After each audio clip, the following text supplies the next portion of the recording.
Imagine you're one of the first English settlers in the New World.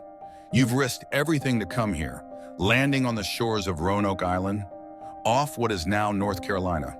The year is 1587, and you're building a new life for yourself and your family.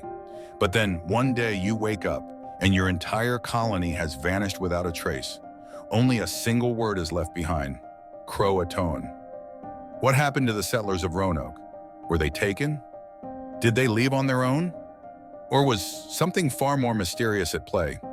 Let's dive into the haunting mystery of the lost colony of Roanoke, a story that's puzzled historians and inspired countless theories for over 400 years.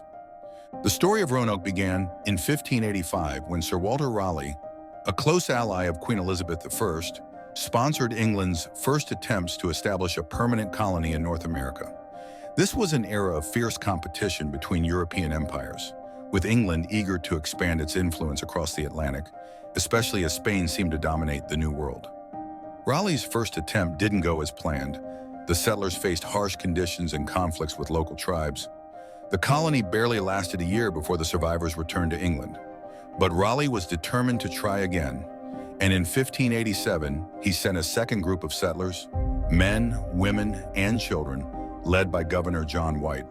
This group would go on to make history, though not in the way they expected.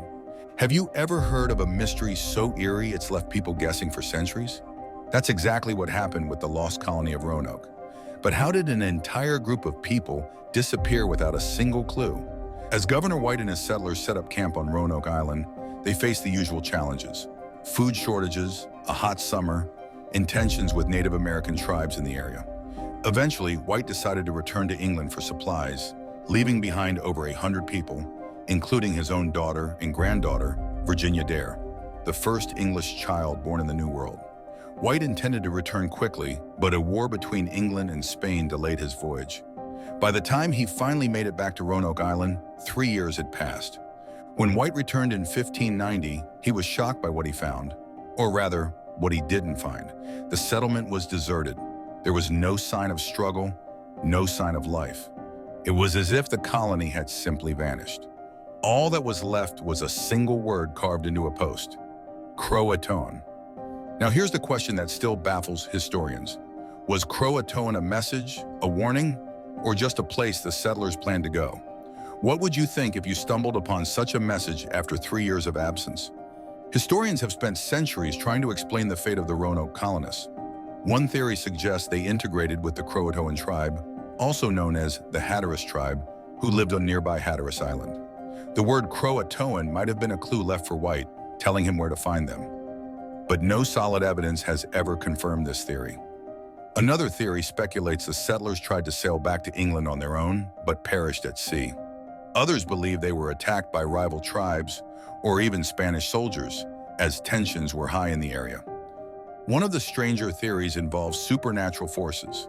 In later years, stories circulated about spirits and curses haunting the land. Some claim the settlers may have been victims of a paranormal event, though there's no real proof to support such ideas.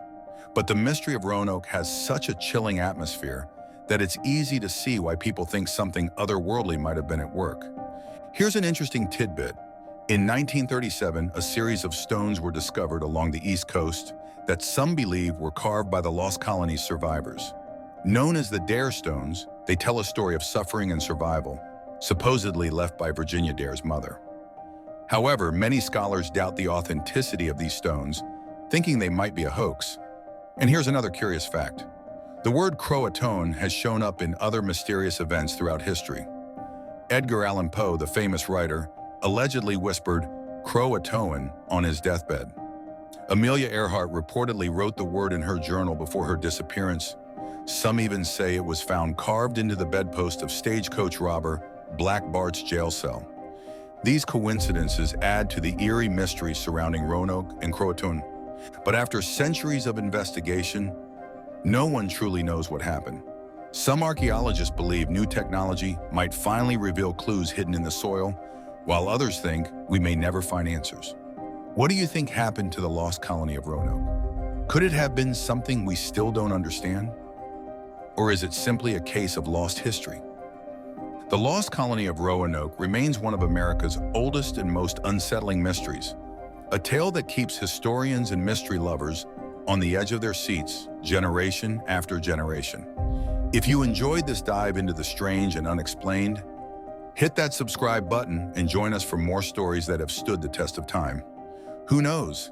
Maybe one day we'll finally uncover the truth behind Roanoke. But until then, this mystery remains unsolved.